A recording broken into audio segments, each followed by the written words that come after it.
The morning sun cast long shadows across Forward Operating Base Chapman in Afghanistan's Khost province. Staff Sergeant Maria Gonzalez adjusted her kevlar helmet and checked her gear one final time before heading to the weapons range.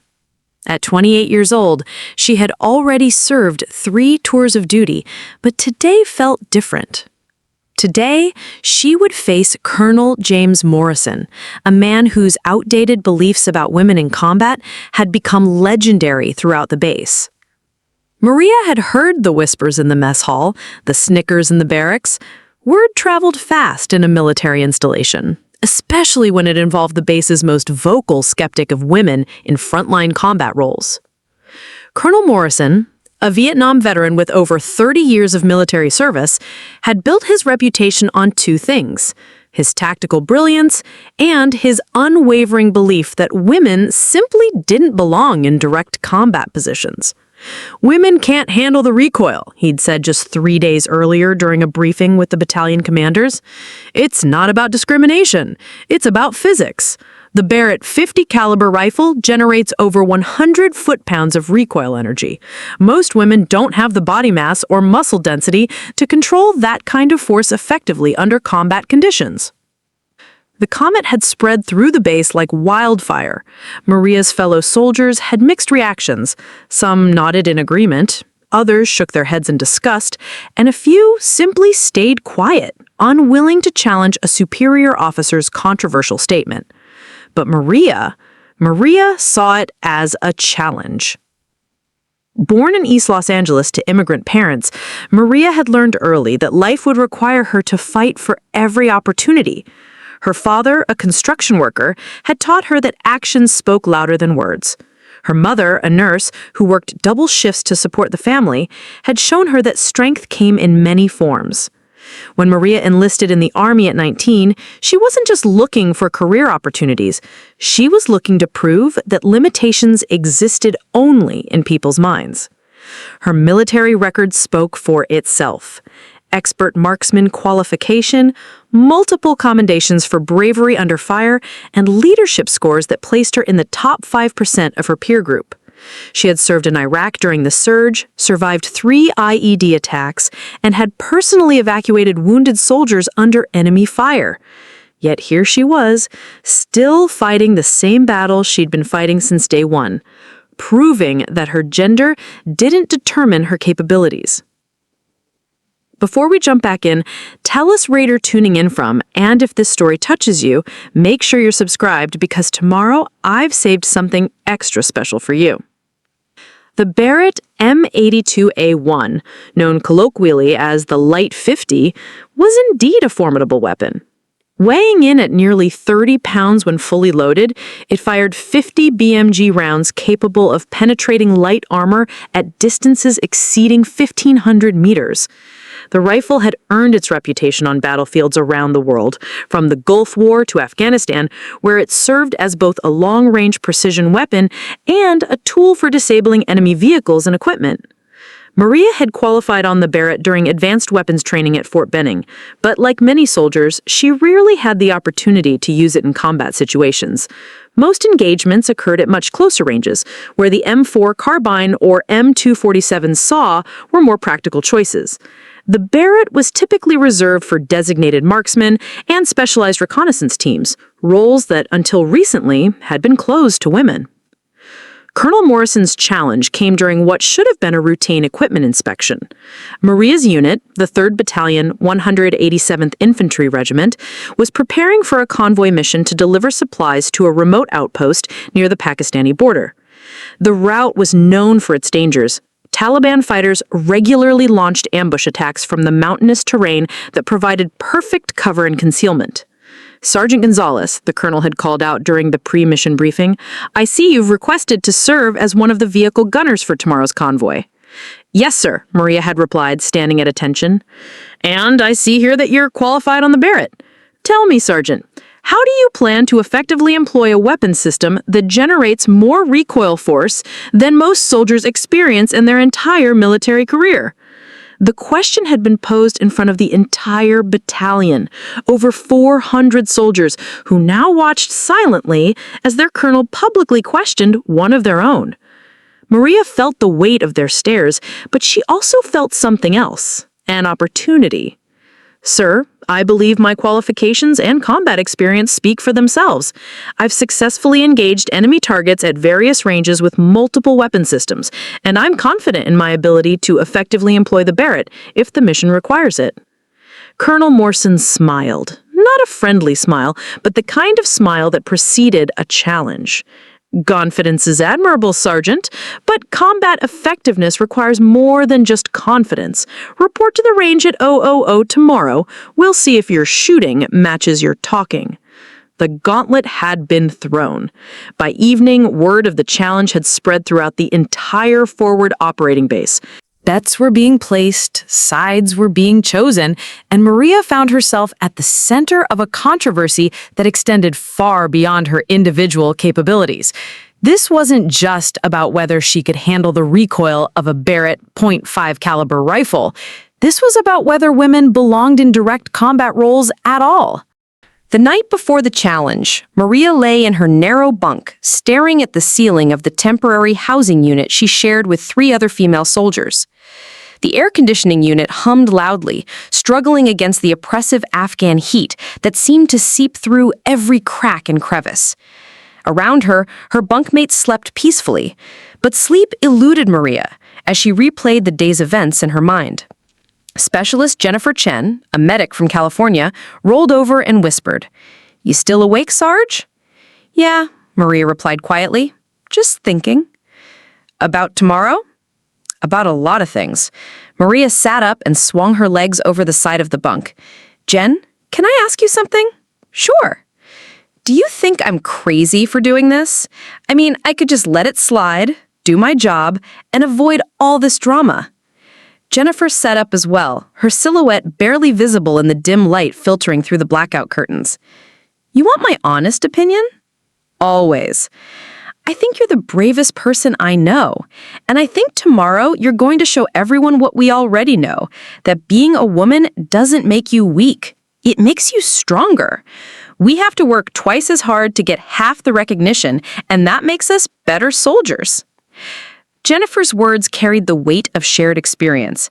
Every woman in the military understood the unspoken challenges, the constant need to prove themselves, the delicate balance between showing strength and being labeled as aggressive or difficult. They had all heard the jokes, endured the inappropriate comments, and faced the skepticism that questioned their very presence in uniform. Maria had spent the evening reviewing everything she knew about the Barrett M82A1. The weapon specifications were burned into her memory from countless hours of technical training. But tomorrow wouldn't be about memorizing numbers. It would be about demonstrating practical application under pressure. The Barrett fired the 50 BMG cartridge, a round originally designed for the M2 heavy machine gun during World War I.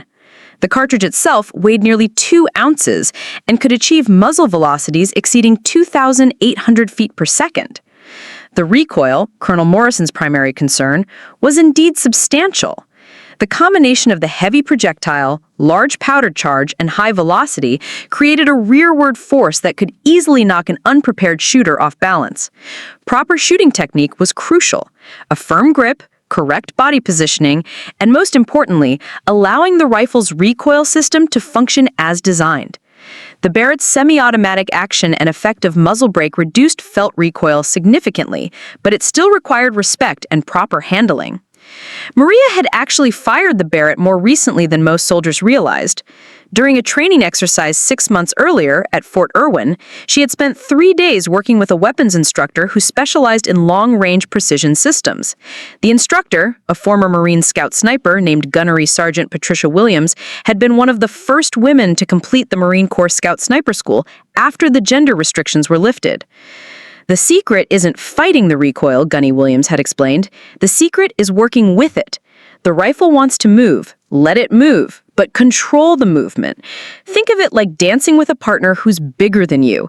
You don't overpower them, you guide them." That advice had stuck with Maria, but she knew that tomorrow's demonstration would be different from controlled training conditions. Colonel Morrison wouldn't be satisfied with a few successful shots at a static target. He would want to see combat-applicable accuracy under realistic conditions, and he would be looking for any excuse to validate his preconceived notions. The pressure extended beyond her individual performance. Maria understood that her success or failure would impact every woman currently serving in the military and those who would serve in the future. The political implications were significant. Congress was actively debating the expansion of combat roles for women, and high-profile failures could provide ammunition for those who opposed such changes. As dawn approached, Maria made her way to the base gym for an early workout. Physical fitness had always been her foundation, not just meeting the minimum standards, but exceeding them by substantial margins. Her daily routine included weightlifting, cardiovascular training, and functional fitness exercises designed to improve her performance in combat situations. She could complete the Army physical fitness test with scores that placed her in the top percentile, not just among women, but among all soldiers. The gym was nearly empty at 05:30 a.m., occupied only by a few dedicated soldiers who preferred to start their day with physical training. Maria focused on exercises that would prepare her body for the Barrett's recoil, shoulder stability work, core strengthening, and precise breathing techniques that would help her maintain composure under pressure. Staff Sergeant Mike Rodriguez, a fellow squad leader from her battalion, approached while she was completing a set of planks. "Hey, Maria, heard about the big show today." "Word travels fast around here," she replied, maintaining her position. "You know you've got support, right? Not everyone agrees with the colonel's assessment." Maria finished her set and sat up. "I appreciate that, Mike. Really.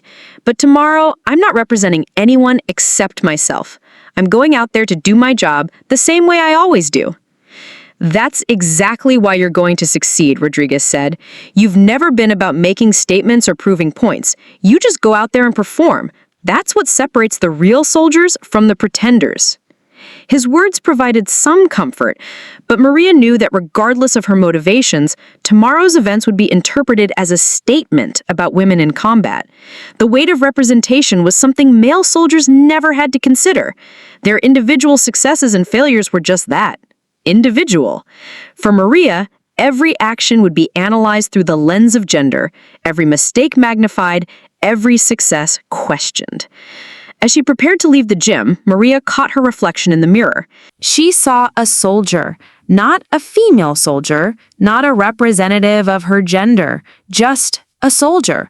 Tomorrow, she would remind Colonel Morrison and everyone else watching that soldiers were defined by their actions, not their anatomy.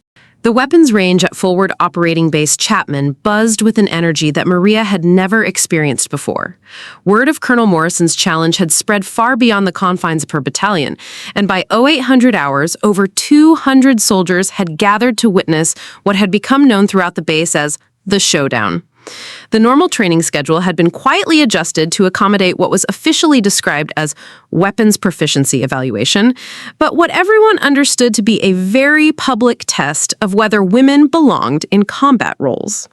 Maria arrived at precisely 0800, carrying her personal gear and wearing the standard Army combat uniform that had become as familiar to her as her own skin.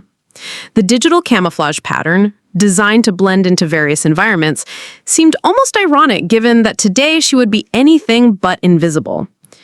Every eye on the range tracked her movement as she approached the firing line, where Colonel Morrison waited alongside Master Sergeant Tom Bradley, the base's senior weapons instructor.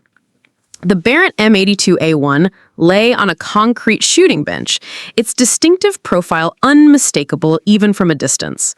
The rifle's length, nearly 5 feet from muzzle to buttstock, commanded respect, and its weight required proper technique to handle effectively. Beside the rifle sat ammunition, 20 rounds of 50 BMG cartridges that would determine the trajectory of Maria's military career and potentially influence policy decisions affecting thousands of servicewomen. Colonel Morrison checked his watch as Maria approached. "Right on time, Sergeant. I appreciate punctuality." His tone was professional, but Maria detected an undercurrent of skepticism that confirmed this was more than a routine weapons evaluation. Good morning, sir, Maria replied, maintaining the military bearing that had become second nature during her 9 years of service. Master Sergeant Thompson stepped forward with a clipboard containing the evaluation criteria. Sergeant Gonzalez, today's assessment will consist of 3 phases. First, weapon familiarization and safety procedures. Second, precision shooting at various ranges. Third, rapid engagement simulation under stress conditions. Are you prepared to proceed? Yes, Master Sergeant. The crowd had formed a loose semicircle behind the firing line, maintaining the safety protocols that governed all range activities, but positioning themselves to observe every detail of the demonstration. Maria recognized faces from across the base, officers from other units, enlisted personnel from support companies, and even some civilian contractors who had found reasons to be in the area. The diversity of the audience reflected the broader interest in today's events. Among the observers, Maria noticed several female soldiers who had positioned themselves where they could clearly see the proceedings. Their presence provided both comfort and additional pressure. Comfort in knowing she wasn't alone, pressure in understanding that her performance would affect their careers as well. Staff Sergeant Lisa Thompson from the Military Police Company caught Maria's eye and offered a subtle nod of encouragement. The weapon familiarization phase proceeded smoothly. Maria demonstrated her knowledge of the Barrett's operating procedures, safety features, and maintenance requirements. She field stripped the rifle, identifying each component and explaining its function with the precision expected of an experienced soldier. Colonel Morrison asked technical questions designed to test her theoretical knowledge, and Maria answered each one confidently and accurately. Impressive technical knowledge, the colonel admitted. Now, let's see how that translates to practical application. The precision shooting phase began with targets at 300 meters, relatively close range for the Barrett's capabilities, but sufficient to evaluate Maria's fundamental shooting skills. She assumed a prone position behind the rifle, adjusting the bipod legs and settling into a comfortable shooting stance. The crowd fell silent as she loaded the first round into the chamber. The Barrett's bolt closure produced a distinctive metallic sound that resonated across the range. Maria controlled her breathing, aligning the rifle's optic sight with the target downrange. The crosshairs settled on the center of the target as she applied steady pressure to the trigger. The rifle's report was deafening, even with hearing protection. The muzzle brake directed blast pressure to the sides, creating a visible disturbance in the dust around the firing position. The recoil drove the rifle straight back against Maria's shoulder, and she absorbed the impact while maintaining her sight picture to observe the bullet's impact. "Center hit," Master Sergeant Bradley announced, studying the target through his spotting scope. "Dead center of the X-ring." A murmur rippled through the crowd. The first shot had been perfect, but everyone understood that a single successful shot proved nothing. Consistency under varying conditions would be the true test. Maria fired 4 additional rounds at the 300-meter target, each shot landing within a 2-inch group centered on the target's bullseye. Her shooting technique was textbook perfect. Smooth trigger manipulation, consistent cheek weld, proper follow-through after each shot. The Barrett's semi-automatic action allowed for relatively rapid successive shots, and Maria demonstrated her ability to manage the recoil while maintaining accuracy. "Excellent shooting at 300, Colonel Morrison observed. "Let's see how you perform at extended range." The targets were changed to 600 meters, then 800 meters, and finally 1,000 meters. At each distance, Maria adjusted her scope settings to compensate for bullet drop and wind drift. The longer ranges required more sophisticated shooting skills, reading environmental conditions, calculating ballistic adjustments, and maintaining precise shooting form despite the increased difficulty. At 1,000 meters, the target appeared as a small speck through the rifle's scope. Wind conditions had picked up slightly, adding complexity to an already challenging shot. Maria studied the range flags, noting the wind direction and estimating its velocity. She made a minor adjustment to her point of aim to compensate for the crosswind. The shot felt good as it left the barrel. Maria maintained her position behind the scope, tracking the bullet's flight path through the optic. At 1,000 meters, the time of flight was sufficient to actually observe the projectile's impact. "Hit!" Master Sergeant Bradley confirmed. 2 inches right of center. Colonel Morrison nodded approvingly. Acceptable accuracy at extended range. However, combat situations rarely provide the luxury of stationary targets and unlimited time for precise shot placement. Are you prepared for the stress evaluation? Yes, sir. Very well. Master Sergeant Bradley will explain the final phase. Bradley consulted his clipboard. Sergeant Gonzalez, the final evaluation will simulate combat conditions. You'll have 2 minutes to engage multiple targets at varying ranges while wearing full battle gear.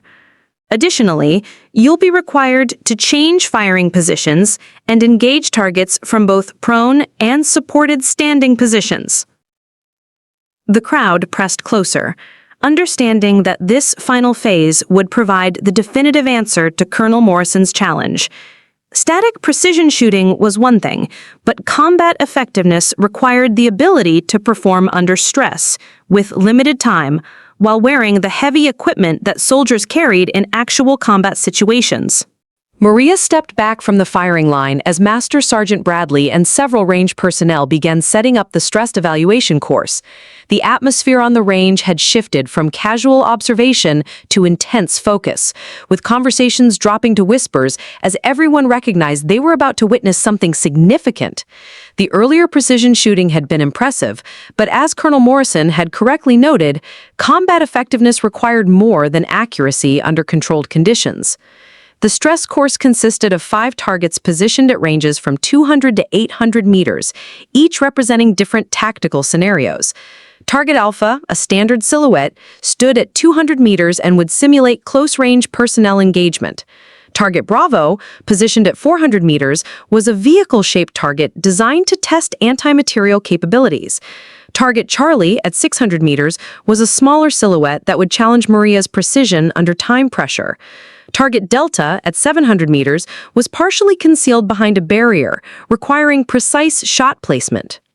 Finally, Target Echo, at 800 meters, was the smallest target on the course, representing the kind of long-range precision shot that made the Barrett legendary among military marksmen. Sergeant Gonzalez, Master Sergeant Bradley announced, you will begin the course wearing full battle rattle, including your individual body armor, Kevlar helmet, and combat load. You have exactly 2 minutes to engage all 5 targets, and you must achieve at least 3 hits to pass the evaluation. You're authorized to fire a maximum of 8 rounds. 8 rounds for 5 targets meant only 3 rounds to spare, a margin that would require both speed and precision. Maria nodded her understanding while mentally reviewing her approach to each target. The 2-minute time limit would prevent her from using the deliberate shooting techniques that had been successful during the precision phase. Instead, she would need to rely on muscle memory, instinctive target acquisition, and the rapid shooting skills developed through years of combat experience. Staff Sergeant Rodriguez helped Maria don her full combat equipment. The Interceptor body armor, with its ceramic plates front and back, added over 20 pounds to her frame. The advanced combat helmet, while providing essential protection, slightly altered her natural head position behind the rifle scope. Her load-bearing vest, filled with ammunition, medical supplies, and communication equipment, brought her total combat load to nearly 60 additional pounds. 2 minutes starts when you fire your first shot. Are you ready, Sergeant? Maria settled behind the Barrett, adjusting her position to accommodate the additional bulk of her combat gear. The rifle felt different now, not heavier, but more cumbersome with the restricted movement imposed by her equipment. She took several practice aim points at each target, familiarizing herself with the sight picture while wearing the helmet that sat lower on her forehead than during the precision shooting phase. Ready, Master Sergeant. The range fell completely silent. Even the usual background noise of base operations seemed to pause as over 200 soldiers focused their attention on a single woman and her rifle. Colonel Morrison stood with his arms crossed, his expression unreadable but his attention absolute. This moment would either validate his skepticism or force him to reconsider beliefs he had held for 30 years. Maria's first shot targeted the 200-meter silhouette. The Barrett's muzzle blast seemed louder in the tense atmosphere, and the recoil drove back into her shoulder with the familiar authority that demanded respect. Through her scope, she saw the bullet impact dead center in the target's chest area. "Hit on Alpha," someone called out. Without pause, she shifted to target Bravo at 400 meters. The vehicle-shaped target required a different aiming point. She needed to simulate disabling the engine block, which meant placing her shot in the center mass of the target's front section. The Barrett's semi-automatic action allowed her to fire again within seconds of the first shot, but the additional equipment made her movements less fluid than during the precision phase. The second shot struck the vehicle target slightly left of center, but well within the zone that would have achieved the desired tactical effect. The crowd murmured approval, but Maria had no time to acknowledge their reaction. She was already transitioning to target Charlie at 600 meters. The smaller silhouette at 600 meters presented a significant challenge under time pressure. Maria's scope crosshairs wavered slightly as she fought to control her breathing, which had quickened due to the stress and physical exertion of rapid target transitions. She forced herself to apply the fundamentals: stable shooting position, consistent cheek weld, smooth trigger press. The third shot produced another hit, though not as perfectly centered as her earlier efforts. Target Charlie showed a hit in the upper chest area, definitely a combat effective shot, but not the precision she had demonstrated during the static shooting phase. 3 hits, 2 targets remaining, 1 minute, 15 seconds remaining. Preparing and narrating the story took us a lot of time, so if you are enjoying it, subscribe to our channel. It means a lot to us. Now back to the story. Preparing and narrating the story took us a lot of time, so if you are enjoying it, subscribe to our channel. It means a lot to us. Now back to the story. Target Delta at 700 meters presented the most complex challenge of the course. The silhouette was partially concealed behind a concrete barrier, exposing only the head and shoulders. This type of shot required precision that bordered on perfection. Any margin of error would result in a miss against the barrier rather than the intended target. Maria adjusted her shooting position slightly, seeking the most stable platform possible given her equipment restrictions. The Barrett's scope revealed the partially exposed target, and she could see that successful engagement would require placing her shot within a 6-inch zone. In combat, this might represent an enemy fighter firing from behind cover, and the precision required would make the difference between neutralizing the threat and allowing it to continue engaging friendly forces. Her fourth shot felt perfect as it left the barrel. The recoil pattern was identical to her previous shots, indicating consistent shooting form despite the time pressure. Through the scope, she observed the bullet impact on the exposed portion of target Delta. Hit on Delta, the range safety officer confirmed. 4 shots, 4 hits, with 1 target remaining and less than a minute on the clock. The crowd's energy was palpable. What had begun as a skeptical evaluation of a controversial policy had evolved into a demonstration of exceptional marksmanship under pressure. Several soldiers were now openly cheering for Maria, while others maintained professional composure while clearly impressed by her performance. Target Echo at 800 meters represented the final challenge, the smallest target on the course, requiring the kind of long-range precision that separated good shooters from exceptional ones. At this distance, environmental factors became significant. Wind speed and direction, air density, even the rotation of the Earth could affect bullet trajectory. Maria had less than 50 seconds to analyze these conditions, calculate her adjustments, and execute a shot that would determine the outcome of the entire evaluation. The wind had shifted since the beginning of the course, now blowing from the left at approximately 10 miles per hour. Maria made a quick mental calculation and adjusted her point of aim to compensate for wind drift. The target appeared impossibly small through her scope at 800 meters, but her training had prepared her for exactly this type of shot. 30 seconds remaining, Bradley announced. Maria controlled her breathing, slowing her heart rate despite the adrenaline coursing through her system. The crosshair settled on her chosen aiming point, and she began applying pressure to the trigger with the same smooth technique she had used hundreds of times before. The rifle fired for the 5th time, and Maria maintained her position behind the scope to observe the bullet impact. At 800 meters, the time of flight seemed endless. The projectile arced through the afternoon air following the ballistic trajectory that physics demanded, while Maria tracked its path through her optic. The bullet struck Target Echo with a metallic impact that was audible even at that distance. Hit on echo, the spotter confirmed. 5 shots, 5 hits. The range erupted in cheers that could be heard across the entire base. Soldiers who had been maintaining professional composure abandoned that pretense as they witnessed what many would later describe as one of the most impressive shooting demonstrations they had ever seen. Maria had not just passed the evaluation, she had executed it flawlessly under conditions that would have challenged even the most experienced marksman. Colonel Morrison approached the firing line, his expression still unreadable, but his pace deliberate. The crowd quieted as everyone awaited his response to a demonstration that had exceeded every expectation and challenged every assumption about women's capabilities in combat roles. Colonel Morrison stood behind the firing line for what felt like an eternity, studying the target results through his binoculars with the methodical attention to detail that had defined his 30-year military career. The silence stretched across the range as over 200 soldiers awaited his assessment of Maria's performance. Some held their breath, others shifted nervously, but all understood that the next few minutes would have implications far beyond a single shooting demonstration. Master Sergeant Bradley approached with the official score sheets, each target's results documented with the precision required for military records. "Sir, Sergeant Gonzalez achieved hits on all 5 targets within the allocated time frame.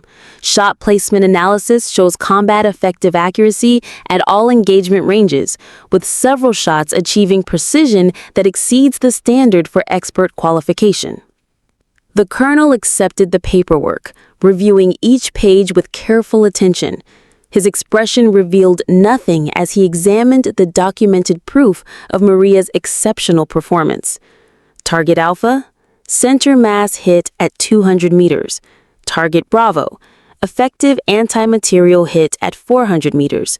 Target Charlie, upper chest hit at 600 meters. Target Delta, precise shot to exposed area at 700 meters.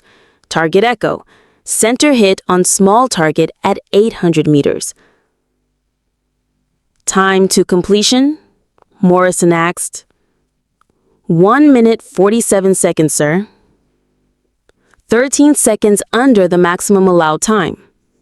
The colonel folded the score sheets and placed them in his cargo pocket. The crowd remained silent, understanding that they were witnessing a moment that would be discussed and debated for years to come. Maria remained in position behind the Barrett, her combat equipment still weighing her down, sweat visible on her forehead despite the relatively cool morning air. "Sergeant Gonzalez," Colonel Morrison finally spoke, his voice carrying across the range with the authority that had commanded respect throughout his career. "Stand up." Maria rose from behind the rifle, assuming the position of attention that military protocol demanded when addressing a superior officer. Her uniform was dusty from the prone shooting positions, her face showed the strain of concentration and physical exertion, but her posture remained perfect despite the additional weight of her combat gear. "Sergeant, in 30 years of military service, I have observed thousands of soldiers perform weapons qualifications under various conditions. I have seen combat veterans, Olympic-level marksmen, and soldiers with natural shooting ability that bordered on supernatural." The colonel paused, seeming to carefully consider his next words. "What I witnessed today was not just exceptional marksmanship. It was the kind of performance that defines what we mean when we talk about professional soldiers. Your technical knowledge, shooting skills, and ability to perform under pressure represent the standard that every soldier should aspire to achieve, regardless of their gender." The admission sent a ripple of surprise through the crowd. Many had expected the colonel to find some technical flaw or procedural error that would allow him to maintain his position despite Maria's obvious success. Instead, he was publicly acknowledging not just her competence, but her excellence. "However," Morrison continued, and the crowd tensed at the implication that qualification might follow, Exceptional performance during a controlled evaluation does not necessarily translate to effectiveness in actual combat conditions. The true test of any soldier's capabilities occurs when bullets are flying in both directions, when lives depend on split-second decisions, and when the stress of combat pushes human performance beyond normal limits. Maria felt her heart sink. Despite her flawless demonstration, the colonel was creating an escape clause that would allow him to maintain his skepticism until she could prove herself in actual combat, something that might never occur given the current deployment situation. "Sir?" Maria responded, her voice steady despite her disappointment. "I understand your concerns, and I appreciate the opportunity to demonstrate my capabilities. I believe my performance today, combined with my previous combat experience, shows that I can effectively employ this weapon system in any scenario the mission requires." Colonel Morrison nodded slowly. "Your confidence is noted, Sergeant, and your performance today has certainly given me reason to reconsider some of my previous assumptions about women in combat roles." The phrase, "reconsider some of my previous assumptions," represented a significant concession from a man known for his unwavering positions on military policy. Several officers in the crowd exchanged glances, recognizing that they had just witnessed a rare moment of intellectual humility from one of the base's most senior leaders. "Master Sergeant Bradley, I want Sergeant Gonzalez added to the approved list for Barrett M82 employment. She has demonstrated proficiency that exceeds our standard requirements, and her skills should be available for mission planning considerations." The announcement drew applause from the assembled soldiers, many of whom had been rooting for Maria throughout the demonstration. Being officially approved for Barrett employment meant she could be assigned to missions requiring long-range precision capability, opening opportunities that had previously been unavailable. Staff Sergeant Rodriguez stepped forward from the crowd. "Sir, if I may, Sergeant Gonzalez has consistently demonstrated leadership and tactical excellence throughout our deployment. Today's shooting demonstration just confirms what those of us who serve with her already knew. She's one of the finest soldiers in the battalion." "Noted, Staff Sergeant, and I believe today's events have provided valuable information for all of us regarding the capabilities of our personnel." Lieutenant Colonel Sarah Martinez, the base's second-in-command, approached the group. "Sir, with your permission, I'd like to recommend Sergeant Gonzalez for assignment to the next convoy escort mission. Given her long-range demonstrated capabilities, she could provide overwatch support from elevated positions along the route." Morrison considered the suggestion. Convoy escort missions were among the most dangerous assignments in the current operational environment, with Taliban fighters regularly conducting ambush attacks from concealed positions in the mountainous terrain. Having a sniper-qualified soldier provide overwatch could potentially save lives by engaging threats before they could effectively attack the convoy. "Approved," the colonel decided. "Sergeant Gonzalez, report to the Operations Center at 1400 hours for mission briefing. You'll be assigned to Overwatch Team Alpha for tomorrow's supply run to Outpost Phoenix." The assignment was both an honor and a challenge, an opportunity to prove her combat effectiveness in a real-world scenario where her skills could make the difference between mission success and disaster. The Operations Center at Forward Operating Base Chapman buzzed with the controlled chaos typical of mission planning in a combat zone. Maps covered every available wall space, radio communications crackled with routine traffic from patrols throughout the region, and soldiers moved with the purposeful efficiency of professionals preparing for dangerous work. Maria arrived at precisely 1400 hours, her earlier triumph at the shooting range already fading into memory as she focused on the immediate challenge ahead. Lieutenant Colonel Martinez stood before a large map of the region, using a laser pointer to highlight key terrain features along the convoy route to Outpost Phoenix. The route stretched 47 kilometers through some of Afghanistan's most challenging terrain, passing through 3 known ambush zones where Taliban fighters had previously attacked coalition forces. "Gentlemen," and Sergeant Gonzalez, Lieutenant Colonel Martinez began, acknowledging Maria's presence among the predominantly male group of soldiers assembled for the briefing. "Tomorrow's mission is a routine supply run, but recent intelligence suggests increased enemy activity along Highway 7 between kilometers 15 and 22. The highlighted section of road passed through a valley flanked by rocky ridgelines that provided excellent concealment for enemy fighters. Previous attacks in this area had followed a predictable pattern: IED detonation to stop the lead vehicle, followed by small arms and RPG fire from elevated positions on both sides of the road. The terrain offered limited options for convoy maneuver, making it a tactically sound location for ambush attacks. Captain James Wilson, the convoy commander, pointed to several locations on the map. Intelligence reports suggest possible weapon caches in these areas, and we've had drone surveillance confirm movement of military-age males in the vicinity during the past week. Maria studied the map carefully, analyzing the terrain from a sniper's perspective. The ridgelines offered multiple potential overwatch positions, but they also presented challenges for insertion and extraction. The mountainous terrain would require careful route planning to position overwatch teams where they could effectively cover the convoy without exposing themselves to enemy counter-snipper fire. Sergeant Gonzalez, Lieutenant Colonel Martinez addressed her directly. "Your overwatch position will be here, on Hill 247, approximately 800 meters south of the suspected ambush zone. You'll have clear lines of sight covering the entire danger area, and your Barrett's range capabilities will allow you to engage threats before they can effectively target the convoy." The selected position offered tactical advantages, but also significant challenges. Hill 247 rose nearly 300 feet above the valley floor, providing excellent observation and fields of fire. However, reaching the position would require a 2-kilometer approach march through difficult terrain during pre-dawn darkness. Once in position, Maria would be operating alone, separated from the main convoy by distance that would make immediate support impossible. Staff Sergeant Kevin Murphy, a veteran of multiple deployments who would serve as convoy security chief, raised a practical concern.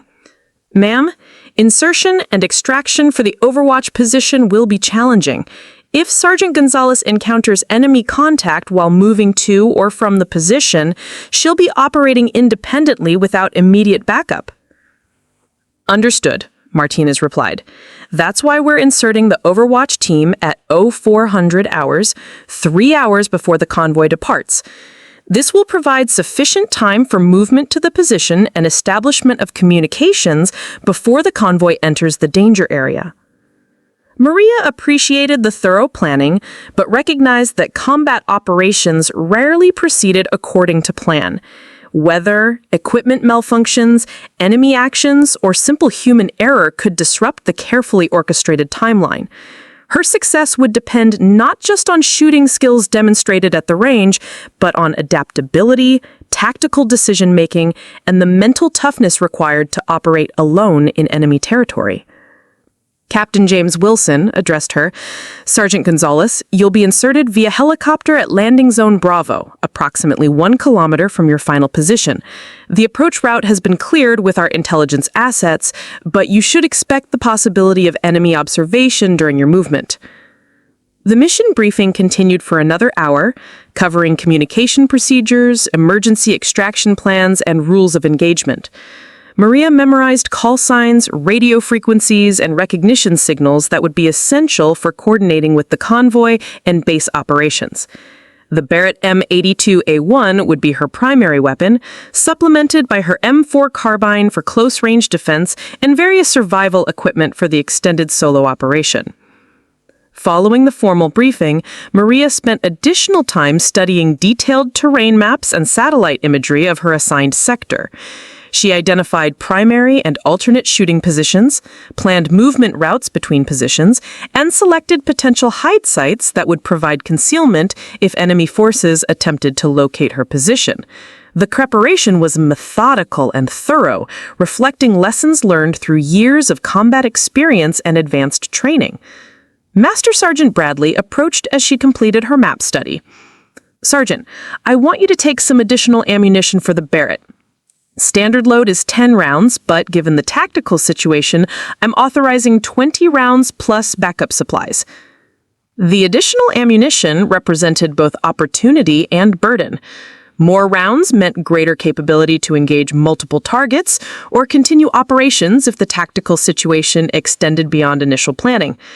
However, the extra weight would impact her mobility during the approach march and potential extraction under fire.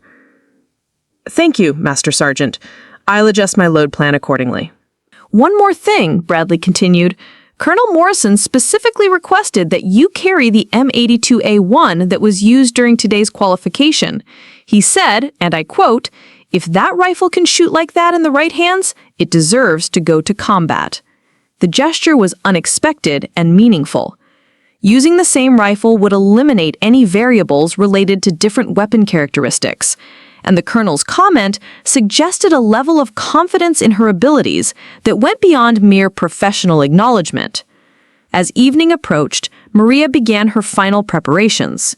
She cleaned and inspected every piece of equipment, organized her load-bearing gear for optimal weight distribution, and conducted communications checks with the personnel who would coordinate her mission.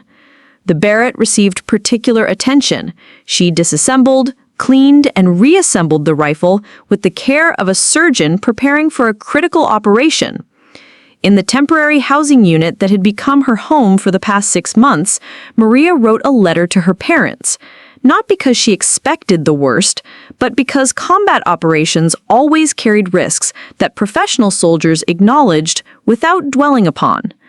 The letter would remain sealed unless circumstances required its delivery, but writing it helped her focus on what mattered most: family, duty, and the responsibility to serve with honor. Specialist Chen found her completing equipment checks just after sunset. "How are you feeling about tomorrow, Sarge?" "Ready," Maria replied simply. "Today was about proving I could shoot. Tomorrow is about proving I can soldier." The distinction was important. Marksmanship was only one component of combat effectiveness. Tomorrow would test her ability to operate independently, make tactical decisions under pressure, and potentially engage enemy forces in a scenario where mistakes could cost lives, both her own and those of the soldiers she was assigned to protect. As the base settled into its nighttime routine, Maria reviewed the mission one final time before attempting to get some rest. In less than 8 hours, she would face the ultimate test of her military skills in an environment where Colonel Morrison's skepticism about women in combat would be definitively proven right or wrong. The UH-60 Black Hawk helicopter lifted off from Forward Operating Base Chapman at 03:45 hours, its rotor blades cutting through the pre-dawn darkness as it carried Maria toward her destiny. The aircraft flew without navigation lights, relying on night vision technology and careful coordination with air traffic controllers to avoid detection by enemy forces who might be monitoring coalition aircraft movements. Inside the cramped passenger compartment, Maria sat alone with her equipment, mentally reviewing her mission parameters one final time. The flight to Landing Zone Bravo took 18 minutes, covering terrain that would have required hours to traverse on foot. Through the helicopter's small windows, Maria could see the rugged landscape of Afghanistan passing below, a moonscape of rocky ridges, deep valleys, and scattered villages that had been contested by armies for centuries. The terrain looked peaceful from the air, but she knew that enemy fighters could be concealed anywhere in the countless hiding places the mountains provided. 2 minutes to LZ, the crew chief announced over the internal communication system. Weather is clear, no visible ground activity, and the landing zone appears secure. Maria conducted a final equipment check, ensuring that her Barrett M82A1 was properly secured for the helicopter insertion. The rifle, along with 20 rounds of .50 BMG ammunition, her M4 carbine, survival gear, communications equipment, and 3 days of food and water, brought her total load to nearly 70 pounds. The weight would impact her mobility, but every item had been carefully selected as essential for mission success. The Black Hawk descended toward Landing Zone Bravo, a small clearing that had been selected for its concealment and proximity to her assigned overwatch position. The pilots used night vision goggles to navigate the approach, maintaining minimal altitude to avoid detection while ensuring safe clearance of the surrounding terrain. The aircraft touched down for less than 30 seconds, just long enough for Maria to exit with her equipment before lifting off again into the darkness. Suddenly alone in the Afghan wilderness, Maria experienced the peculiar silence that follows helicopter departure. Her ears, still ringing from the aircraft noise, gradually adjusted to the ambient sounds of the mountain environment. Distant winds, small animal movements, and the subtle creaking of rocks cooling after the day's heat. She activated her night vision device and began moving toward Hill 247, following the route she had memorized during mission planning. The approach march proved more challenging than anticipated. The terrain, which had appeared manageable on satellite imagery, revealed hidden obstacles that forced frequent detours around impassable rock formations and steep inclines. Her load, manageable during shorter training exercises, became a constant burden as she navigated the difficult ground while maintaining noise discipline and tactical awareness. By 05:30 a.m., Maria had established her primary shooting position near the crest of Hill 247. The location offered commanding views of the valley below, with clear fields of fire covering the convoy route through the suspected ambush zone. She set up the Barrett on its bipod, adjusting the rifle's position to cover multiple engagement areas while remaining concealed from observation from below. The overwatch position was tactically sound, but psychologically challenging. Maria found herself alone on a mountaintop in enemy territory, separated from friendly forces by distance and terrain that would make immediate support impossible. The isolation was complete. Radio communications would be limited to essential mission traffic, and any enemy contact would require her to fight her way out independently. As dawn approached, Maria conducted systematic observation of her assigned sector. Through the Barrett's high magnification scope, she could identify individual rocks, vegetation patterns, and potential hiding places throughout the valley. The morning light gradually revealed details that had been invisible during her night approach. Goat trails, abandoned structures, and terrain features that could conceal enemy fighters. At 6:30 a.m., she established communications with the convoy, confirming her position and readiness status. Overwatch Alpha, this is Phoenix 6. I am in position and ready to provide fire support. Phoenix 6, Overwatch Alpha, copy your transmission. Convoy departure in 30 minutes. Maintain observation and report any suspicious activity in your sector. The professional radio calm in her voice masked the weight of responsibilities she felt as the convoy's primary early warning system and long-range defensive capability. Her observations and potential engagement of enemy forces could determine whether the supply mission succeeded or became another casualty statistic in America's longest war. From her elevated position, Maria could see for miles in every direction. The valley stretched toward the horizon, bordered by ridgelines that could hide entire companies of enemy fighters. Small villages dotted the landscape, their inhabitants beginning their daily routines with no visible indication of hostile intent. Yet, intelligence reports indicated that some of these seemingly peaceful communities harbored Taliban sympathizers who provided information and support to insurgent forces. At 700 hours, the convoy departed Forward Operating Base Chapman, beginning its journey toward Outpost Phoenix and the dangerous passage through Maria's Overwatch sector. She tracked the dust cloud raised by the military vehicles as they moved along the mountain road, calculating their speed and estimating their arrival time in the potential ambush zone. The convoy consisted of 8 vehicles, 2 M114 up-armored Humvees in the lead and rear positions, 4 cargo trucks carrying supplies, and 2 mine-resistant ambush-protected vehicles, or MRAP vehicles, providing additional security. The formation was designed to balance protection with mobility, but Maria understood that any convoy was vulnerable during the predictable movement required by road travel through channeled terrain. As the morning sun climbed higher, creating heat shimmer that would complicate long-range shooting, Maria adjusted her scope settings and prepared for the possibility that her range training would translate into combat necessity. The Barrett scope was zeroed for the ammunition she carried, but environmental conditions, temperature, humidity, wind speed, and atmospheric pressure could affect bullet trajectory at the extended ranges she might be required to shoot. At 7:45 hours, her radio crackled with the convoy commander's voice. Overwatch Alpha, Phoenix 6. We are approaching Checkpoint Charlie, approximately 15 minutes from your coverage area. Phoenix 6. Overwatch Alpha. I have clear observation of the entire route, no visible activity at this time, continuing observation. The professional calm in her voice concealed the adrenaline building in her system as the moment of truth approached. All the training, all the preparation, all the controversy surrounding women in combat roles would be tested in the next hour as the convoy moved through terrain where her skills might mean the difference between mission success and disaster. At 08:02 hours, Maria first noticed the anomaly. Through her Barrett scope, she observed a flash of reflected sunlight from a position approximately 600 meters northeast of the convoy route, a brief glint that could indicate optical equipment or weapon sites.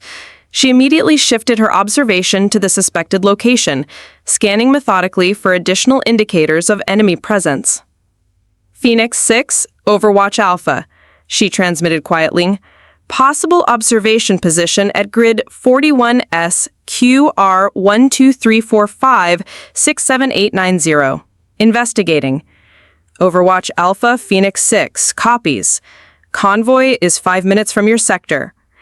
Maria studied the suspicious location with the patience and systematic approach taught in advanced reconnaissance training.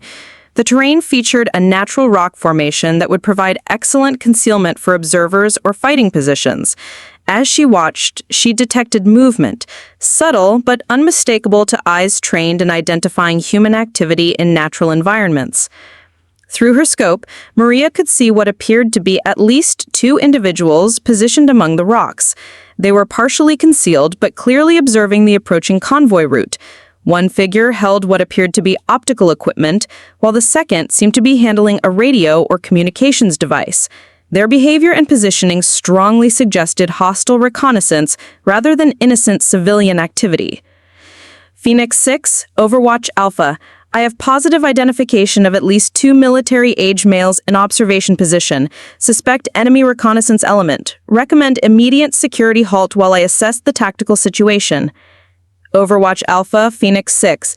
Convoy halting at Checkpoint Delta. Continue observation and provide tactical assessment. The convoy stopped approximately 1 kilometer short of the suspected ambush zone, positioning themselves behind cover that would provide protection while Maria developed the situation. From her elevated position, she could see both the halted convoy and the suspected enemy observation post, giving her a unique perspective on the tactical situation developing below. As Maria continued her surveillance, the enemy positions revealed themselves through increasingly careless movement. What had initially appeared to be a 2-man observation post was actually part of a larger element distributed across the ridgeline. She counted at least 6 individuals, several carrying weapons that were clearly visible through her high magnification scope. Phoenix 6, Overwatch Alpha. Situation development. I now count 6 enemy personnel in prepared positions along the ridgeline. Weapons identified include what appears to be an RPG system and multiple small arms. This is definitely a prepared ambush position. Overwatch Alpha, Phoenix 6. Can you engage the enemy positions from your location? The question Maria had been expecting carried enormous weight. Her response would determine whether the convoy could proceed safely or would need to find an alternate route that could delay critical supply delivery by days. More immediately, her decision to engage would cross the line from observation to combat, putting her theoretical training and range skills to the ultimate test. Phoenix 6. I have clear lines of sight to all enemy positions. Range to primary targets is approximately 650 meters. Wind conditions are minimal. I am prepared to engage on your command. Overwatch Alpha, you are authorized to engage hostile forces, neutralize the ambush position, and clear the convoy route. Maria felt her heart rate increase as she transitioned from observer to combatant. Everything she had trained for, everything Colonel Morrison had questioned about women in combat, would be decided in the next few minutes. She adjusted her shooting position behind the Barrett, settling into the stable prone position that had served her well during qualification. The first target was the enemy fighter with the RPG system, the most immediate threat to the armored convoy vehicles. Through her scope, Maria could see the individual clearly, a bearded man in traditional Afghan clothing, positioned behind a rock formation that provided excellent concealment from ground-level observation, but was clearly visible from her elevated position. Maria controlled her breathing, allowing her heart rate to settle as she aligned the Barrett's crosshairs with her target. The range was 647 meters according to her laser range finder, well within the Barrett's effective capabilities, and similar to shots she had made successfully during training. Wind was minimal, requiring only minor compensation for the slight crosswind she detected by observing dust movement in the valley. The Barrett's trigger broke cleanly, and the rifle's muzzle blast echoed across the mountainous terrain. Through her scope, Maria observed the bullet impact and immediately began acquiring her second target. The .5 BMG round had struck exactly where aimed, neutralizing the RPG threat instantly and causing immediate confusion among the remaining enemy fighters. Phoenix 6, Overwatch Alpha. One enemy KIA, RPG threat eliminated. Continuing engagement. Her second shot targeted an enemy fighter who was attempting to relocate to a different position. The movement made targeting more challenging, requiring Maria to lead the target and time her shot to intersect the fighter's movement path. The Barrett fired again, and she observed another successful hit at 680 meters. The remaining enemy fighters began to realize that they were under attack from a direction they had not anticipated. Several began firing in various directions, trying to locate the source of the precision fire that was systematically eliminating their positions. Their small arms fire was ineffective at Maria's range and elevation, but it indicated growing desperation as their tactical situation rapidly deteriorated. Phoenix 6, Overwatch Alpha. 3 enemy KIA. Remaining personnel appeared to be attempting to withdraw from their positions. Overwatch Alpha. Phoenix 6. Outstanding shooting. Continue engagement as targets present themselves. The validation from the convoy commander meant more to Maria than she expected. In the midst of combat, with adrenaline flooding her system and the weight of mission success on her shoulders, professional recognition from her peers provided crucial psychological support. Her fourth shot targeted an enemy fighter attempting to escape down the reverse slope of the ridgeline. The fleeting target required rapid target acquisition and precise shot placement at an extended range of nearly 750 meters. Maria's shot was successful, demonstrating the kind of instinctive shooting skills that separate average marksmen from true experts. The remaining enemy fighters abandoned their positions and fled deeper into the mountains, leaving behind weapons and equipment in their haste to escape the devastating precision fire. Maria maintained observation of the area for several minutes, ensuring that the threat had been completely neutralized before reporting the tactical situation. Phoenix 6, Overwatch Alpha.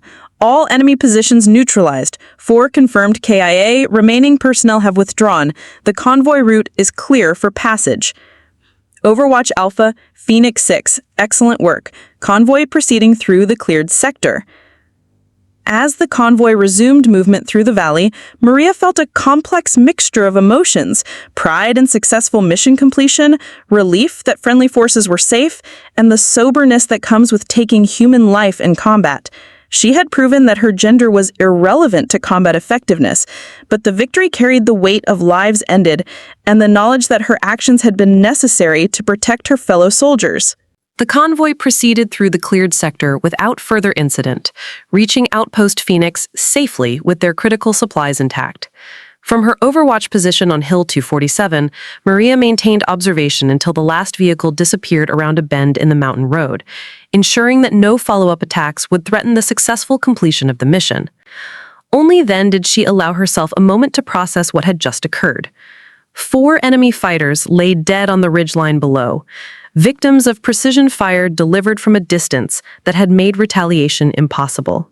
The Barrett M82A1 had performed exactly as designed, delivering .5 caliber projectiles with the accuracy and terminal effectiveness that made it legendary among military marksmen worldwide. More importantly, Maria had proven to herself and others that her gender had no bearing on her ability to engage and defeat enemy forces in combat. Overwatch Alpha, Phoenix 6, the radio crackled with the convoy commander's voice. Mission accomplished. Supplies delivered successfully to Outpost Phoenix. Your Overwatch support was instrumental in mission success. Phoenix 6, Overwatch Alpha copies, maintaining position until extraction as planned. The extraction helicopter would not arrive until 1400 hours, giving Maria nearly 6 hours alone on the mountaintop to reflect on the morning's events and maintain security over the area. She used the time to conduct detailed observation of the enemy positions she had engaged, documenting intelligence information that would be valuable for future operations in the region. Through her scope, Maria could see weapons and equipment abandoned by the fleeing Taliban fighters, an RPG launcher, several AK-47 assault rifles, ammunition, and what appeared to be communication equipment lay scattered among the rocks where the ambush had been planned. The intelligence value of this material would provide insights into enemy tactics, equipment sources, and possibly communication networks used by Taliban forces in the region. At 10:30 a.m., Maria received an unexpected radio transmission from Forward Operating Base Chapman. Overwatch Alpha, this is Chapman Base. Colonel Morrison requests to speak with you directly. Maria adjusted her radio to the command frequency and responded, Chapman Base, Overwatch Alpha standing by for the Colonel. Colonel Morrison's voice came through clearly despite the distance in mountainous terrain that could interfere with radio communications. Sergeant Gonzalez, I want to personally congratulate you on outstanding performance during today's mission. Your actions directly prevented what could have been a significant convoy ambush and likely saved American lives. The recognition from the officer who had questioned her capabilities just 24 hours earlier carried special significance. Thank you, sir. I was simply doing my job as a soldier. Sergeant, what you did today went well beyond simply doing your job.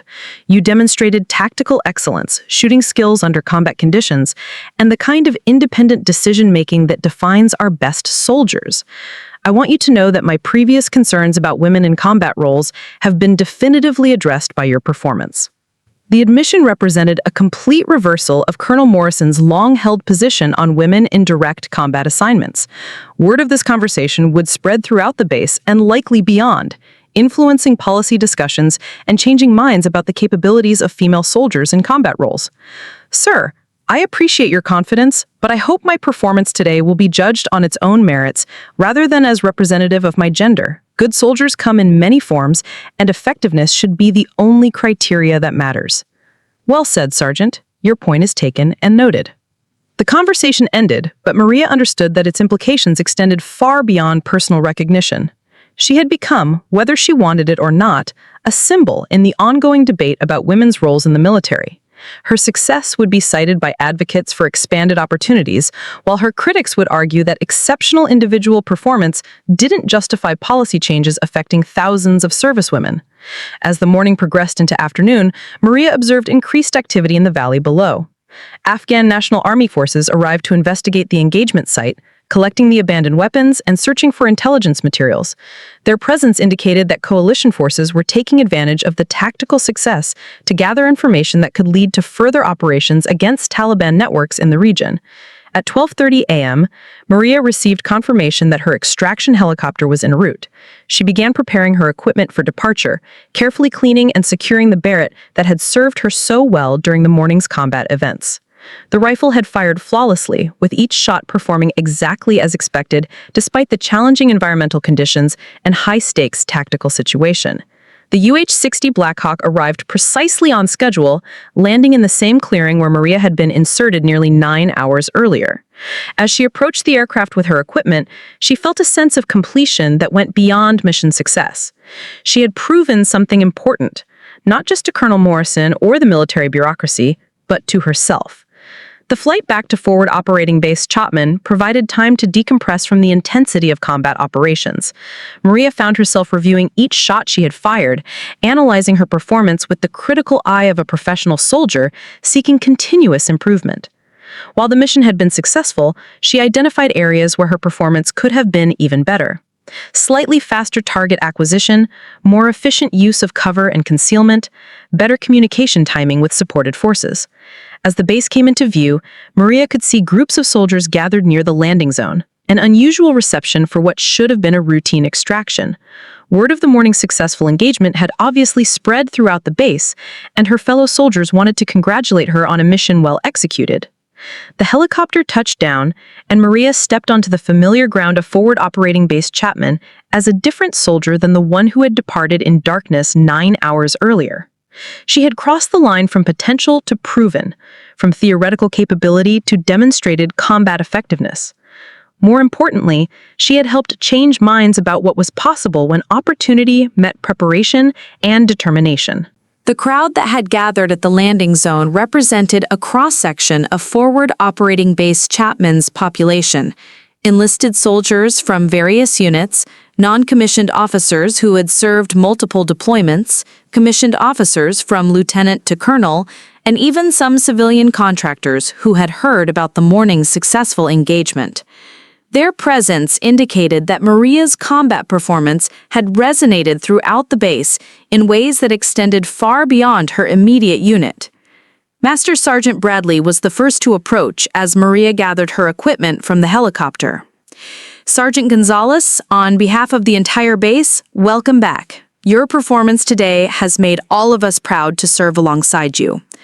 The words carried weight coming from a senior non-commissioned officer whose approval Maria had always valued. Bradley represented the institutional knowledge and professional standards that defined the Army's best traditions, and his recognition meant more than any official commendation could provide. Staff Sergeant Rodriguez stepped forward with a broad smile. Maria, I knew you were going to shut up the doubters, but what you did today went beyond anything anyone expected. 4 for 4 at extended range under combat conditions, that's the kind of shooting that becomes legendary. The reference to 4 for 4 would indeed become part of base folklore, but Maria understood that the real significance of her performance extended beyond marksmanship statistics. She had demonstrated that combat effectiveness transcended gender, that professional competence was determined by training, experience, and determination rather than physical characteristics that had nothing to do with pulling triggers or making tactical decisions. Colonel Morrison approached the group, his expression serious but respectful. Sergeant Gonzalez, I owe you both congratulations and an apology. Congratulations for exceptional performance under combat conditions that few soldiers ever face, and an apology for allowing my personal biases to cloud my professional judgment regarding your capabilities. The public apology from a senior officer was unprecedented in Maria's experience. Military culture typically handled such admissions privately, but Colonel Morrison had chosen to make his change of position as public as his original skepticism had been. Sir, I appreciate your words, but I hope my performance today will encourage evaluation of all soldiers based on their individual capabilities rather than assumptions about their gender or any other characteristic that doesn't relate to combat effectiveness. Your point is well taken, Sergeant, and I assure you that it will influence my future decisions regarding personnel assignments and policy recommendations. Lieutenant Colonel Martinez joined the conversation, carrying official paperwork that indicated formal recognition was being processed. Sergeant Gonzalez, I'm recommending you for the Bronze Star Medal for your actions today. Your initiative in identifying and engaging enemy forces prevented what could have been a successful ambush against coalition forces. The Bronze Star Medal, awarded for heroic or meritorious achievement in connection with military operations against an armed enemy, represented significant recognition for Maria's combat performance. More importantly, it would provide official documentation of her effectiveness in direct combat, contributing to policy discussions about expanding opportunities for women in similar roles. Thank you, ma'am. But I was simply executing the mission as planned and responding to enemy contact as my training dictated.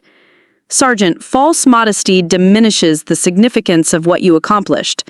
Accept the recognition you've earned through professional excellence. As the formal reception continued, Maria noticed Specialist Chen and several other female soldiers observing from the periphery of the crowd. Their expressions reflected pride and hope. Pride in seeing one of their own succeed at the highest levels of military performance, and hope that Maria's success would create opportunities for them and others who would follow. The broader implications of the day's events were already becoming apparent through conversations Maria overheard among the officers present. References to policy implications, capability assessments, and role expansion indicated that her individual performance would influence decisions affecting thousands of servicewomen throughout the military. Captain Wilson, the convoy commander, whose soldiers had been protected by Maria's Overwatch support, approached with members of his unit. "Sergeant, I want you to meet some of the soldiers whose lives you helped save today. They wanted to thank you personally." The convoy soldiers, many of whom had initially been skeptical about having a female soldier provide their Overwatch support, now expressed genuine gratitude and respect for Maria's performance. Their comments reflected the fundamental truth that in combat situations, competence and effectiveness were the only characteristics that mattered to soldiers whose lives depended on each other's professional skills. Sergeant Gonzalez, one of the truck drivers, said, "When we heard that precision fire taking out the ambush positions, we knew someone with serious skills was watching out for us. Thank you for bringing us home safely." The personal gratitude from soldiers whose lives had been directly impacted by her actions provided Maria with satisfaction that transcended any official recognition or policy implications. She had fulfilled the most fundamental responsibility of a soldier, protecting her fellow service members from harm.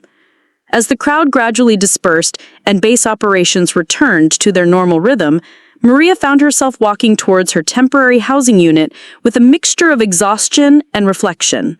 The physical demands of the 24-hour period, from pre-dawn insertion through combat operations to afternoon extraction, had pushed her to her limits.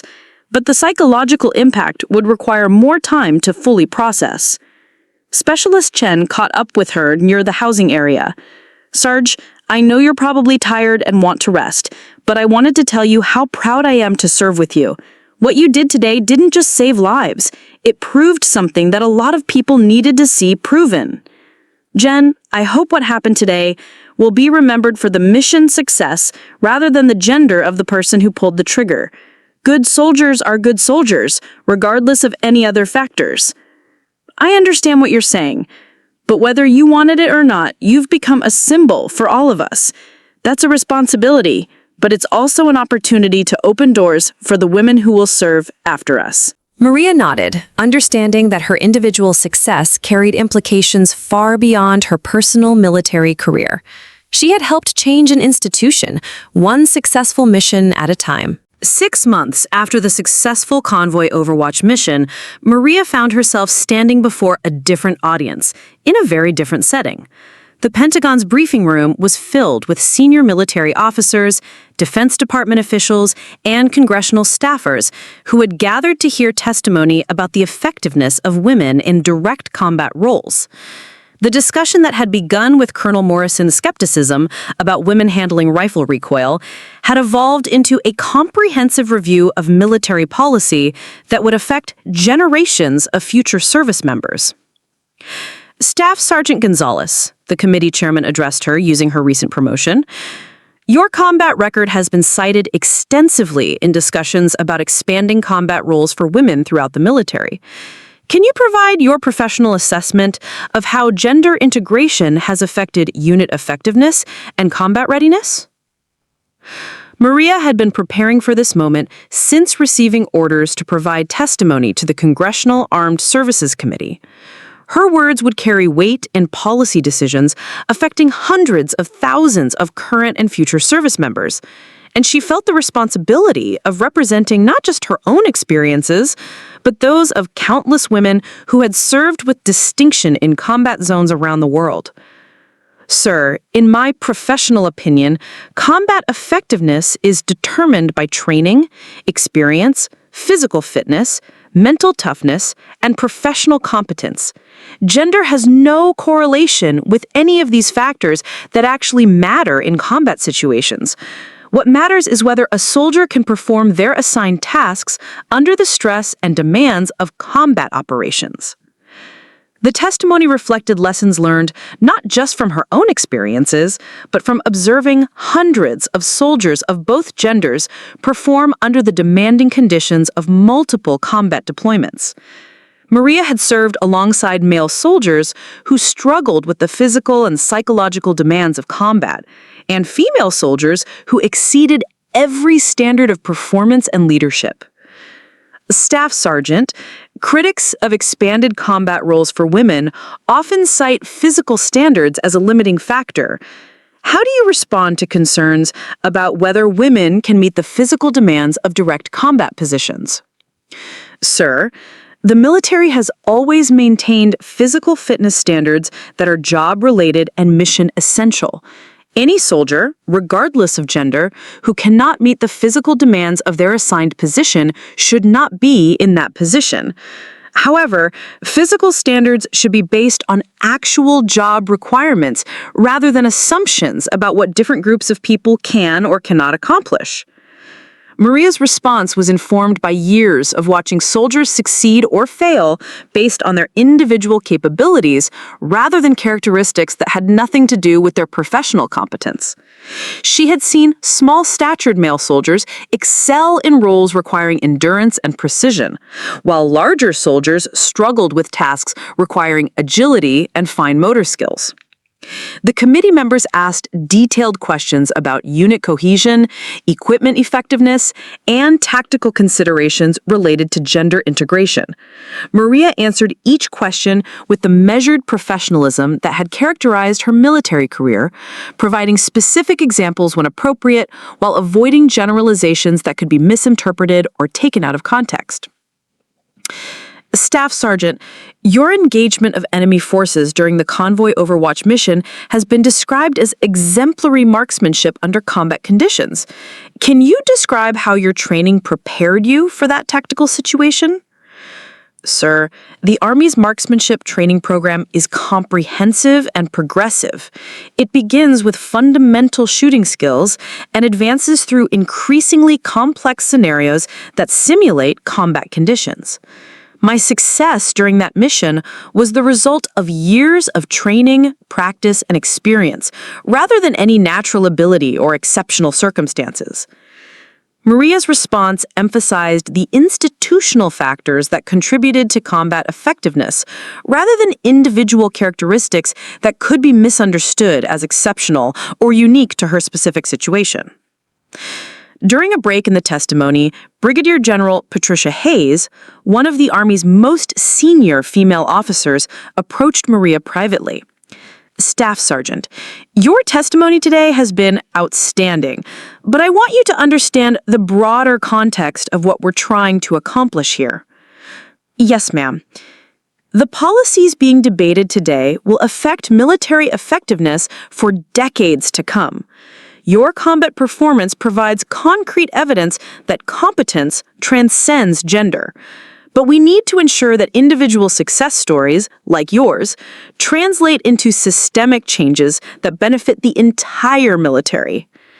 General Hayes had fought similar battles throughout her own career, beginning her service when opportunities for women were far more limited than they were today. Her perspective provided Maria with insight into the institutional changes that had occurred over the past several decades and the work that remained to be done. Ma'am, I hope my experiences can contribute to decisions that evaluate all soldiers based on their individual capabilities rather than assumptions about what they can or cannot accomplish. That's exactly the kind of institutional change we need to achieve. Your success on that mountaintop in Afghanistan proved something that many of us have known for years, that combat effectiveness is about professional competence, not gender. The testimony continued for 2 days, covering topics that ranged from specific tactical procedures to broad policy implications. Maria found herself discussing everything from equipment modifications to accommodate different body types to leadership principles that applied regardless of the gender composition of military units. Colonel Morrison, who had been called to provide his own testimony about the policy changes he had witnessed firsthand, publicly reiterated his complete reversal on the issue of women in combat roles. He told the committee, Sergeant Gonzalez's performance under combat conditions was exceptional by any standard. Her actions forced me to confront my own biases and acknowledge that I had allowed personal assumptions to override professional judgment. The colonel's testimony carried particular weight because of his previous skepticism and his reputation as a traditional military officer who was not inclined toward politically motivated position changes. His conversion provided credibility to arguments for expanded opportunities that might have been dismissed if coming only from advocates who had always supported such changes.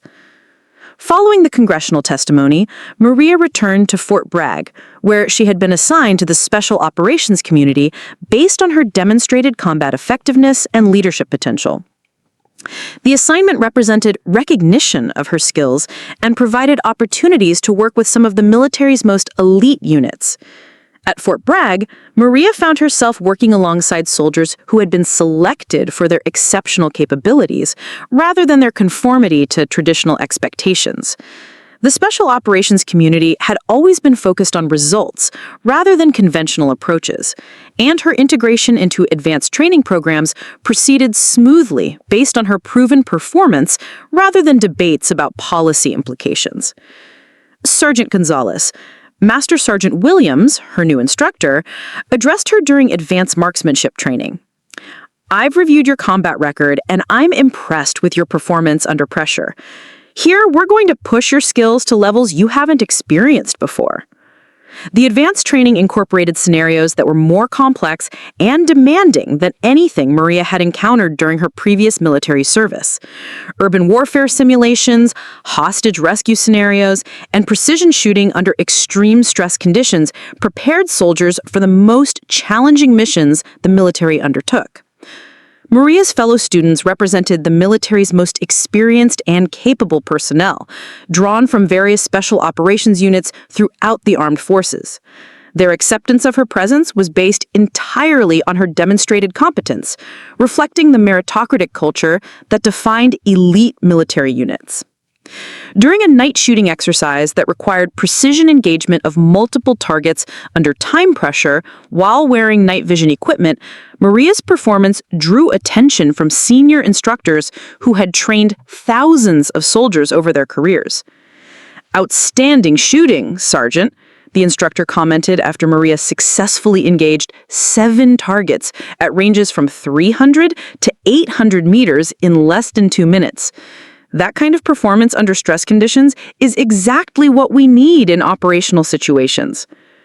The recognition was gratifying, but Maria understood that her individual success was part of a larger transformation occurring throughout the military. Women were proving themselves in roles that had previously been closed to them, and institutional resistance was giving way to practical recognition of demonstrated capabilities. 6 months later, Maria received notification that she had been selected for promotion to Sergeant First Class and assignment to a special operations unit that would deploy to various global locations where her skills could contribute to national security missions. The assignment represented the culmination of a military career that had exceeded every expectation she had held when enlisting as a 19-year-old seeking educational opportunities. The promotion ceremony was held at Fort Bragg, attended by soldiers from her unit and family members who had traveled to witness her achievement. Among the attendees was Colonel Morrison, now retired, who had requested permission to participate in recognition of the professional relationship that had developed from their initial confrontation. Sergeant First Class Gonzalez, the promotion order was read aloud. Your exceptional performance in combat operations, leadership under pressure, and contribution to military policy development reflect the highest standards of the United States Army. As the new rank insignia was pinned to her uniform, Maria reflected on the journey that had brought her from questioning looks on a shooting range to recognition as one of the Army's most capable soldiers. The path had required proving herself repeatedly in situations where failure would have been interpreted as validation of systemic prejudices, rather than individual shortcomings. 2 years after her testimony before Congress, Staff Sergeant First Class Maria Gonzalez found herself back at Forward Operating Base Chapman, this time as a senior instructor responsible for training the next generation of soldiers in advanced marksmanship and combat techniques. The assignment represented both professional advancement and personal closure, returning her to the place where she had proven that combat effectiveness transcended traditional assumptions about gender roles in the military. The base had changed significantly during her absence. New facilities housed expanded training programs.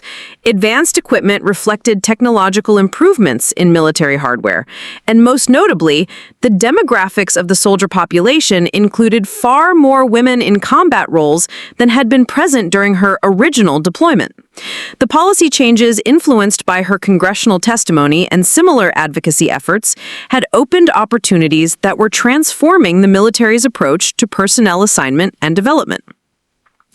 Sergeant First Class Gonzalez, Lieutenant Colonel Martinez, now the base commander, greeted her arrival.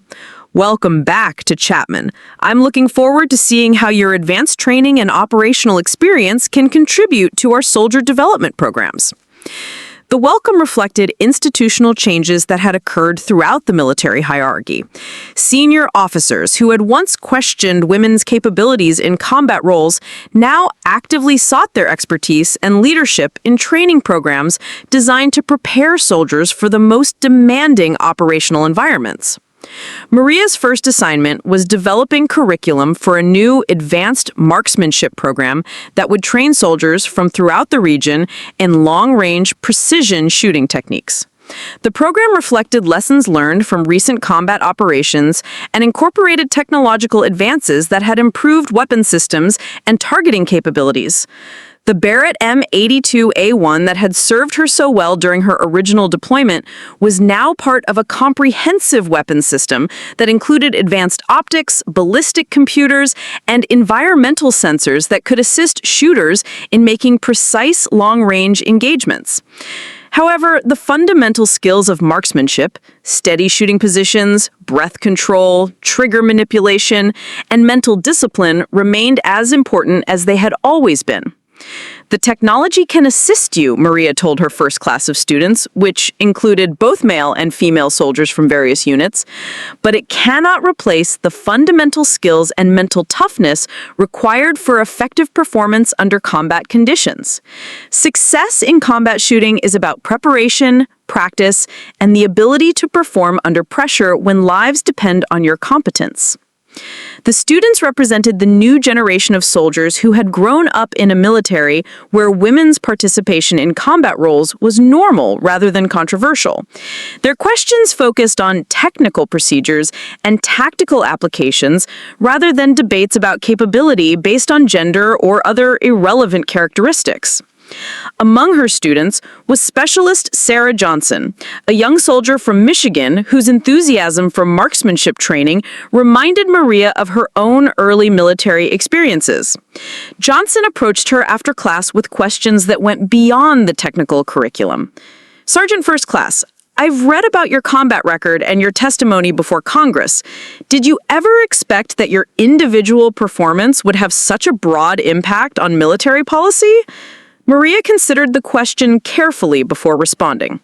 "Specialist, I never set out to change policies or prove points about gender integration. I was simply trying to be the best soldier I could be and perform whatever missions the Army assigned me. The broader implications developed from the cumulative effect of many soldiers, both men and women, demonstrating competence in roles where they hadn't previously been given opportunities. Do you think the changes have been positive for the military overall? I believe the military is stronger when it can access the full range of human talent and capability, regardless of gender or other characteristics that don't relate to job performance. However, standards must remain high, and assignment to combat roles should always be based on demonstrated competence rather than quotas or political considerations. Maria's response reflected the balanced perspective she had developed through years of observing how policy changes affected actual military operations. Integration had been successful when implemented based on performance standards, but problematic when driven by external pressures that ignored practical considerations about combat effectiveness. During her second month as an instructor, Maria received an unexpected visitor. Colonel Morrison, now fully retired, had returned to Afghanistan as a civilian contractor providing consultation services to military training programs. His presence at the base represented both personal and professional closure to the relationship that had begun with skepticism and evolved into mutual respect. "Sergeant First Class Gonzalez," he greeted her formally, "I wanted to see firsthand how the training programs you're developing are preparing soldiers for combat operations. Colonel, you're welcome to observe any of our training exercises. I think you'll be impressed by the competence and professionalism of the soldiers we're working with here." Morrison spent 3 days observing training exercises, reviewing curriculum materials, and interviewing both instructors and students about their experience in the advanced marksmanship program.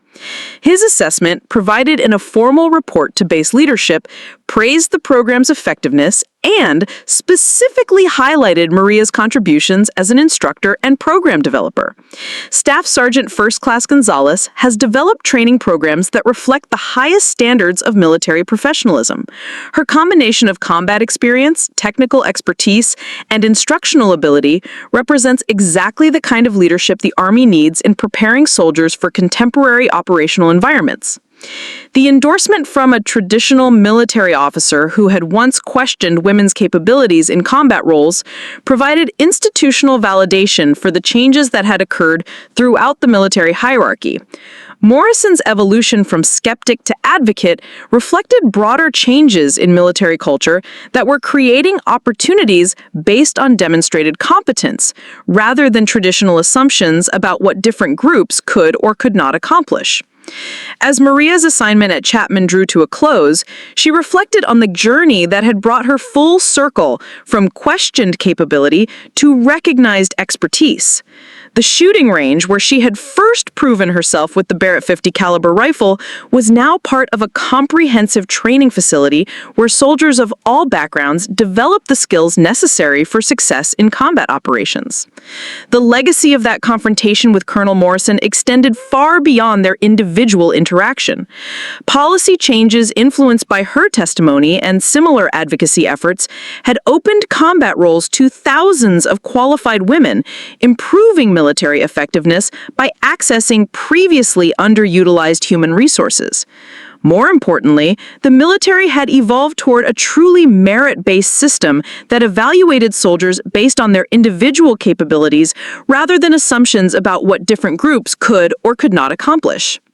On her final day at Chapman, Maria stood once again on Hill 247, the mountain position where she had proven her combat effectiveness 2 years ago. The valley below remained unchanged, but the military that defended it had been transformed by recognizing that combat effectiveness transcended traditional boundaries and assumptions. Her radio crackled with a transmission from the base. "Sergeant First Class Gonzalez, your transportation to the airfield is ready. Time to move to your next assignment." Maria gathered her equipment and began the descent from the mountain that had changed her life and, in some small way, had helped change the institution she served. Her next assignment would take her to new challenges and opportunities, but the lessons learned on this Afghan mountaintop would influence military policy and soldier development for generations to come. Up next, you've got 2 more standout stories right on your screen. If this one hit the mark, you won't want to pass these up. Just click and check them out. And don't forget to subscribe and turn on the notification bell so you don't miss any upload from us.